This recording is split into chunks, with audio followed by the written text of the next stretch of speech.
Hello, I'm Steve Mason, and this is just a random video about the 10 movie impact of your life challenge thing going around Facebook.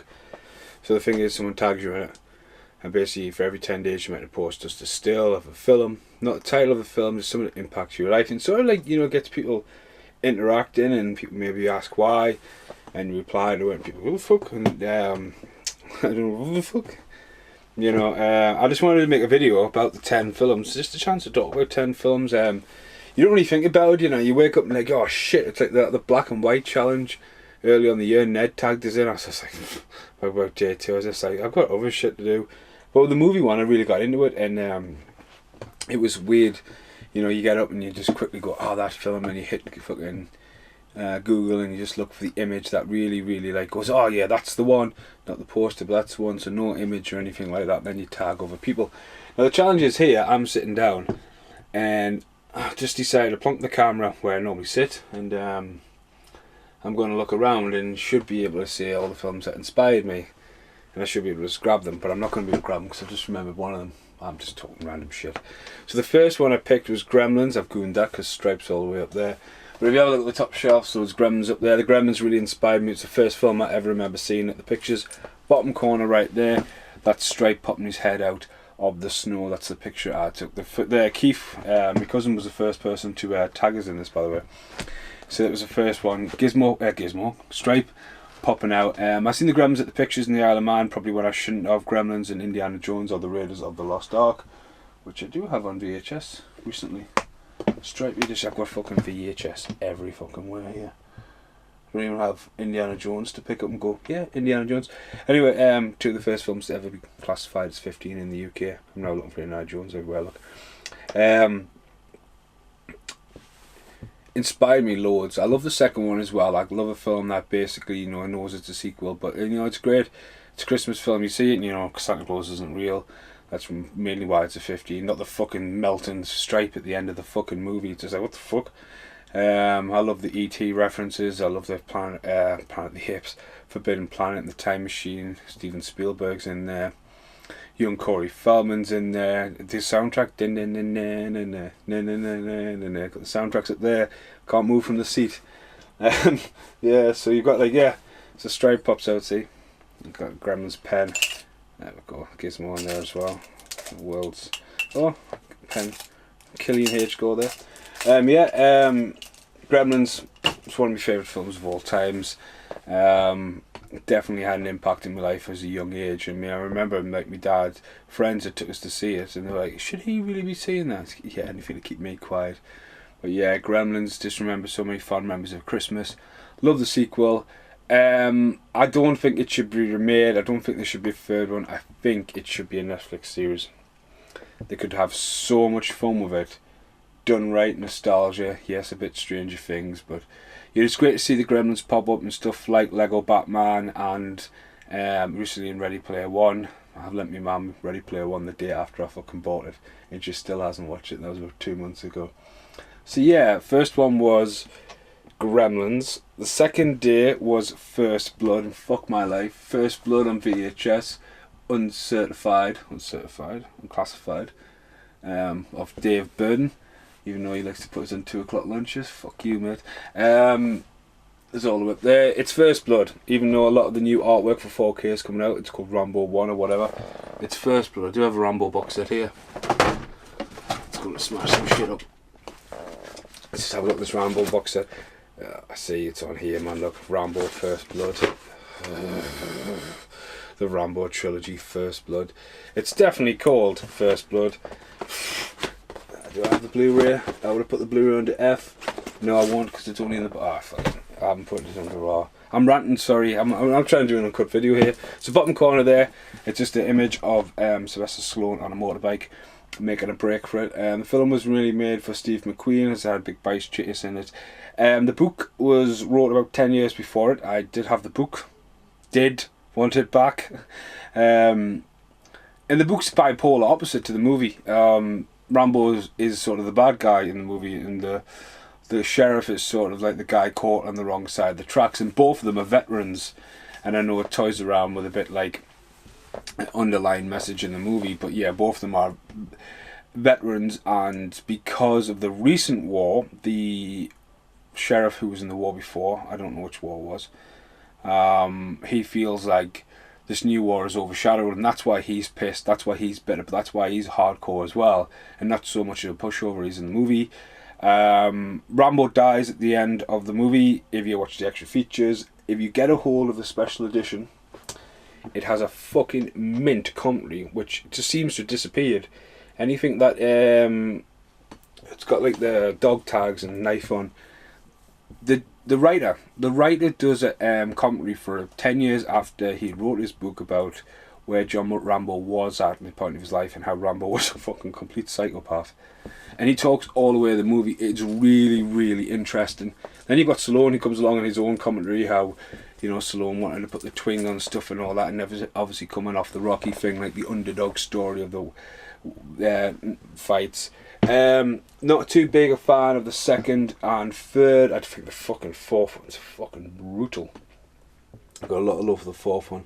I do have them all, the multiple ones on VHS to DVD. But yeah, that was the first 2 days anyway. That's what was next. Let's have a look. I kept frames. Next up was Bad Boys. Hey, guess what? Bad Boys is right there. And Lunajet. Lunajet just messaged me. That'd be interesting. Dave from Lunajet. Bad Boys. Always loved this cover. VHS. Do you want a big box VHS one again? Where it doesn't have Michael and fucking Jesse McGuire and Hamlet and Anaconda inside, where it just had the boys looking up there. I love Bad Boys. Fucking brilliant film. Really inspired me to be in editing. I just love the way the music works to it. I love the colour. I thought Michael Bay really came out of nowhere. Not a big fan of his newer stuff, but I think I've got a massive love for Bad Boys. The humour's funny. It just got so much style and so much passion as well. Someone who's going to put up a quarter of his paycheck just because he wanted this scene to work. You know, he even put his fucking check up to the thing and went, this scene's going to fucking work. I just love it. Did have the soundtrack. I've been making the soundtrack department lately over there, and something I haven't found lately. Bad Boys 2, it's weird, Bad Boys 2 actually. It's a great sequel. It's epically long, but it's not on Blu-ray unless you buy it as a box set, which is fucking mental. But it's out on its own on 4K, so there's a film that is actually physically, at the moment, singly missed Blu-ray, technically. But no, that was a massive impact in my life. It was one of the first films I actually could buy being 18-year-old. I just remember buying it from Woolworths. I remember seeing the standee. I remember seeing the standee at the back. It just, like, it's so iconic to us. And it was just, well, I even old enough to buy it. Probably not. 1995, definitely fucking not. Yeah, but that was a sign of the times, wasn't it? Woolworths, how did you survive so long? Is that in 18? I don't know, whatever. Yeah, big movie. Should there be a third one? Yeah, there's room for a third one. I don't think they should plan a fucking 3 and 4 to see how they go, you know what I mean? Just fucking wing it. Where's Martin Lawrence been? Prison. Martin Lawrence is a really funny guy. Got his stand-up, so I can't really, like, you know, I haven't planned this. I've sat down and it's irritating. It's because I was standing up and I was jump cutting around and be going, oh, look at this, look at that. But this is not what this video is about. I can't reach it. If I can't reach it, I can't use it. So yes. Next one was Bad Boys. Now, the one after that, I think it is Blackbeard's Ghost. Now, was it Blackbeard's Ghost? It was Blackbeard's Ghost. Peter Ustinov steals the show as the pirate who comes back to the dead after the brand new track coach comes to the cove, and he wins his bedpan to impress a lady and sits on it. Now, I've done a fast forward review for this. I've got massive love for this. I still have this taped off on VHS off the television. I used to watch this with my granddad, even though it's slightly a bit more edgier on DVD. You know, it's really funny. It's really inventive, and I just picked the still, and the stills are still there, aren't they? I mean, the last time was the Bad Boys, so it was the bubblegum thing and some Skittles. The scene where he's driving, you're drunk, and then he gets pulled over and he's man overboard, and he falls off the car. I just fucking find it hilarious. I love it how it's done, all in camera, all practical, you know, with like hidden wires and stunts and all that. And I just think Peter Ustinov fucking nails it. And so I've got a massive love for that film, and that had a massive impact. Because I used to watch it with my granddad. You come up, I mean, Coming to America, funny story, Coming to America wasn't in there, but Coming to America was like, I used to watch it all the time. My granddad was go, oh yeah, Coming to America, Coming to America, Coming to America. And I bought my granddad Coming to America on DVD. That is handy. It's fucking not. I've actually got it on Blu-ray though. Can I reach it? That's it. What's behind Sylvester? It's the last one in the corner behind Sylvester. Because the pop vinyls has come out, but the Blu-ray is quite hard to get a hold of. Go out, you bastard. Come on. Don't make me cut this video up. What are you doing to us? You're glued. Christ, yeah. There it is. The cover's shit. Juice Juice did the original cover of Big Eddie Murphy, like in the middle of Queen's Big Cheesy Grin, Candyman, and a Royal Bust. Eddie Murphy plays multiple roles. Yeah, just going off a little bit of a rant about Coming to America. I bought it from my granddad on that DVD I'm looking for. And I did not fucking realise how much fucking swearing is in it. And my granddad was, what the fuck you done to this? My granddad doesn't really swear. I was like, I was totally shocked. I was totally shocked. You know, it was totally dubbed off the television. You didn't know it. It's like watching Predator back again. Like, what happened to Billy?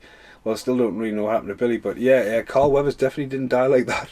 And the scene I seen off the television. Who said fuck? Who said cunt? Wow, it's just, you know what I mean? It's the 80s movies and trailers and stuff like that. So yeah, Peter Ustinov, Man Overboard, Blackbeard's Ghost, hired a Skeletor on Facebook. Next up, it's Godzilla 1985, the movie that scared the fucking shit out of me as a kid. Seen a lot of Godzillas back in the day. Destroy All Monsters, Deadpool shit. I can't reach Godzillas, they're all up there. Again, go back to my granddad bought us Godzilla 85, and Andrew Shiki, the fucking bastard. Hi Andrew, you're alright. Borrowed it and never gives it back, and it took years to track it down. Terrifying music. I do have a bit of memorabilia as well from that movie, especially another skateboard. I can't reach. I'm just fucking swinging on my chair now. So you got Godzilla, Destroy All Monsters. You've got Planet X, King of Monsters, and all that kind of stuff. You know, this movie really went back to its origins, and this movie's got two versions. It's called Return of Godzilla and Godzilla 85, depending on where you get it from. Two different versions of VHS have been released in the UK. And Raymond Blair, who was in Rear Window, it wasn't the original, and he was brought back years later, and this is a direct sequel to the original Toho Godzilla. And it's no Godzilla jumping around doing drop kicks. It's fucking serious, freaky Godzilla, and he's got these fangs. I've got the action figure still boxed up there, and I can't even reach that next to the original. Might do an outtake of that, just one little outtake. But it was just terrifying. The way he comes in, it's just evil breath. And as a kid, it was just like, it's not like CGI. You haven't got Matthew Broderick looking at something that's a deformed, like, I don't know, lizard or some form of thing, whatever Matthew Broderick's up to. It was just terrifying and really upsetting as well, because at the end is this like, they trick him, you know, because there's no other creature to fight. And he follows the birds and gets tricked with the birds, and he just follows the birds. And, you know, and he follows the birds right into a volcano, so he's pretty stupid, to be honest with you. It's the scream as he goes down. You think, oh my god, my mum was like, what's wrong with you as a kid? I was like crying my eyes out. I see Godzilla's dead. Don't worry, there's like 50 other fucking movies of Godzilla, but yeah, it terrified us. It really terrified us, that movie, as a kid. So I think that's, well, I'm flying through them, unscripted. So next up is Cuffs, of the dog. Cuffs, I've had that since 1997. It's still got, it's fucking still got its receipt. I bought it with my pocket money. It is signed by Christian Slater. When I got to meet Christian Slater early on this year, out of all the weird stuff, like True Romance, like all Heathers and all the kind of films I've got of his, Cuffs was one of the funniest films. And, you know, it just, he breaks the fourth wall. The soundtrack's really good, and it was quite hip for the time, and I've just seen it at such a young age, and it just never seen the light of DVD. It's now on Netflix in the UK.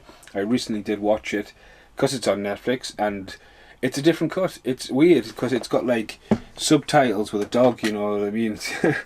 It's quite funny. I love the soundtrack. The soundtrack's impossible to get. No sign of Blu-ray or anything like that, but you know, I watched it. I've done a fast forward review for it. I have filmed it about 3-4 months ago. Haven't edited it yet. Story of my life. But I picked the still with a dog, in the back of the car, because like in the Netflix version the dog's got subtitles, which isn't on the VHS. But I loved it. It's basically, if you don't know what it's about, as I take a massive deep breath and go on a massive fucking rant, he basically goes to see his brother, tries to lend some money off his brother gets shot and killed in front of him, he can't prove who it is, and he basically inherits the police district, and he becomes a police officer. So it's a bit of a spin on Police Academy, as he tries to become his brother, and why everyone tries to buy it off him, and he tries to protect the residents. He then falls in love with his girlfriend, and that takes down the bad guys who come after him. Wow, couldn't have said that any more faster, could I? But yeah, it's pretty much the story. Deadpool, will you piss off? So yeah, anyway, Cuffs impact my life, big part of my life as well, now as well. So next up we have Megatron. Transformers the movie, another movie that blew me away as a kid. Seen it on television, had the toys, had a few of them. Grandad back in the day used to go around with VHSs, you know, like videos. There wasn't like established video clubs like this. You would basically, I mean, fucking hell, please be kind, rewind for that one. Touchstone home video. Used to rent VHSs and from cars and stuff like that, and just, you know, like a mobile renting thing, just to get the distribution out there, because people wanted it, you know, people wanted movies that are big and broad. And I remember seeing Transformers, and you know, like if you don't, I don't think anyone was prepared for Transformers. Your favourite toy line is about to get wiped out, and like the most brilliant market strategy ever, but it's just like, it's fucking traumatizing. Some of your favourite Transformers just get killed. I mean, Megatron, I mean, that shot particularly of Megatron I picked because Ironhide just gets his head fucking blown off. You think, what? You know, I mean, Optimus Prime dies and, like, you know, death, you know, like this, but you know what I mean. The soundtrack's amazing. It looks stunning. It looks mint on Blu-ray. I did have a bit of rant about the Blu-ray because I got the Steelbook, which it could be handy. Have I got it handy? I'm sure I've got the UMD lying around on the floor. Yeah, look there. See, I've got the UMD. Finally, someone handy. Got the Touch, Transformers, and UMD. Yeah, not just in front of me, but I'm sure I've got the Steelbook as I go on a fucking rant. There we go. Yeah. See, to me, the Steelbook was always classic black, and I know I spent a lot of money doing this. I just didn't like the back. I thought the back was a bit of a cop out, to be honest with you. And inside I thought it was a cop out. What they've done with it in the documentary is good. I do like it. It is a nice polish, but I think the cop us out a bit. I just put that back so I know what it is. So yeah, Transformers. I did like Michael Bay's first Transformers. I went to pictures to see the second one, went what the fuck. The third one, I still went to pictures seeing what the fuck. I went to pictures to see the fourth one with someone who hadn't seen the first three, and they even said, what the fuck. I mean, no goes wrong, the big sparkly and visual, and then even though the new one was filmed up here in the north, I didn't bother, and then I bought it, and I wish I never bothered. Not only was it like a two-part movie, I was like, what the fuck, really? But I am quite looking forward to the Bumblebee one. I'm saying that, you can't see it, but off to the side I've even got Bumblebee and Optimus Prime poster, because it's a bit of love for Transformers. So yeah, 10 movie challenge, yeah, rant. Next up we have The Thing. There's another copy of The Thing. There it is. There's another copy of The Thing. This will probably pop up my other video, and an outtake. Not making any sense because I haven't said an outtake or anything, but check out my York video because that cover has pushed me over the limit. I don't know, I'm looking, you might be all up there are copies of The Thing. There's 37 different copies of The Thing, different covers. Even a new recent John Carpenter signed. Yeah, anyway, I seen The Thing at a young age. It scared the shit out of us. That movie, that movie's probably because of my cousin Brian. There's something very real about that movie because of the practical effects, the omniscience of it, the isolation, the coldness. It always gets us. The idea that they built a set and then let 6 months snow lie on top of it. You know, like, you know, they had time to plan this, and like they used so much KY jelly, and the dog, you know, the dog really well done, and it doesn't really have a subtle ending. It has a mysterious start. It's the whole film's got you thinking, what the fuck? Who's the fucking Blair? What's Blair up to? And then you think years later, you think Blair's got a noose. Then you know, fucking building UFOs, and it's just, you know, it's, you can watch that movie over and over again, and it's just so well made. And the bit with Spiderhead just fucking. Oh, he wearing the fucking jacket as well. Spiderhead, just to grow his legs. It's about just grows legs and just. You've got to be fucking kidding me. It's just. It's a masterpiece. You know, E.T. sitting up there. I'm not going to set him off there, but because of E.T., Blade Runner and The Thing were technically flops, but thanks to home video, they basically became iconics and got to be seen. I mean, you could talk about Ridley Scott and John Carpenter and Steven Spielberg, three of the greatest directors ever, bringing movies out head to head. You know, masterpieces. You know, which would be seen years later. But yeah, Thing, it had to be in there. The Lost Boys wasn't, because basically after these dates it was getting right, what's going to be next? And you think, right, okay, like, hang on a minute, what's going on? So the next one was Predator, and picked the iconic scene of him looking for a squirrel. Getting Predator stuff's all up there. I've got nothing handy Predator lying around, have I? Even though I've just got the new Deadpool cover. Yeah. No, I should have just put the Lost Boys, and I could have went Lost Boys. But no, didn't plan this ever. Predator. First, again, I told about the Predator before. I used to have it taped off television. Predator 2 as well. I thought that was the most uber violent movie I'd ever fucking seen. You know, like, you see Predator taped off the television, and then your mate, I think probably Graham Thompson, lends you Predator 2. Or maybe Kevin Hall. It was one of my ginger friends from school, and it wasn't Jack. Narrow it down, there was 3 ginger people. Predator, fuck my life, man. The second one was just brutal, but I love the first one. I love the music. I love, like, you know, it's just a simple movie. Go into the woods and play with an alien, basically. But again, practical effects, the fear that you're being watched, and it just executed really, really well. Arnold Schwarzenegger, you know, it's catered for him. You know what I mean? You know, so I think that's why the second one doesn't get enough credit. You know, they really give a bit more backstory to the Predator. And everyone's going, well, Arnold Schwarzenegger's in it. It doesn't need to be in the second one, do you know what I mean? Pass the torch to somebody, like Danny Glover. Danny Glover should have totally turned up with the third one as the crazy guy on the airplane. But if you haven't seen the Predator, what's wrong with you? The new one, it's okay. You know, I did enjoy it, but yeah, anyway, rant. So, last but not least, it was like, right, another film that inspired me as a young one. It was The Goonies. Got some Goonies cups there. My friend Sluggy hasn't seen The Goonies. I think he secretly has, but I did have it the other day, man. Have I moved that? That's it. Goonies limited edition box set. It was there, and I've moved it for Heathers. Seen The Goonies as a kid, and it was great for treasure hunting. It really inspired me. You know, you just go, where I lived, you can go off hunting in the woods all the time. So there was loads of fucking creepy caves, like the Gill Bridge and stuff like that. So you always felt you were in a bit of an adventure. Spielberg magic, Richard Donner as well. So you've got like the producer of The Lost Boys, the creator of E.T. You've got Michael Jackson somewhere in there as well. You've just got all the 80s magic rolled into one big thing, and like, it was weird as well. It wasn't years later when you see it uncut, you go, it's really edgy, especially Feldman's dialogue. It's the Spanish, the hanging scene at the start. Do you have the poster on the roof? There's nothing handy to go Goonies, unless I do have the steelbook. Yeah, steelbook's handy. Yeah, we've got the steelbook. Oh, Arrow. Might borrow that. Yeah, I love a steelbook with that. Iconic cover. I think it's been lost. I mean, that's all I remember when you used to watch it on television, and it used to freeze the Juice Drusen one there as well, which has been replaced by them all, like, covering around there.